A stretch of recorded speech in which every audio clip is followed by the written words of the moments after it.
আল্লাহর প্রিয় হইতে হইলে নফল ইবাদত করতে হবে।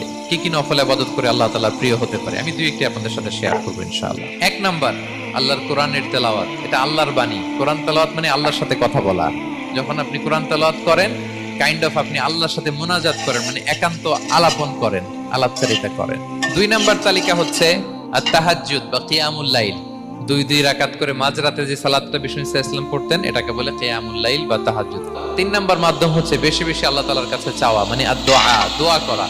বিষ্ণু ইসলাম বলেন আদ-দুআউ মুখুল ইবাদা, দোয়া হচ্ছে ইবাদতের নির্যাস। এবং আল্লাহর কাছে চাইলে আল্লাহ খুশি হয়, না চাইলে আল্লাহ বেজার হয়। বিনয়ের সাথে চাইতে হবে, চোখের পানি ছেড়ে চাইতে হবে, চাওয়ার মতো চাইতে হবে।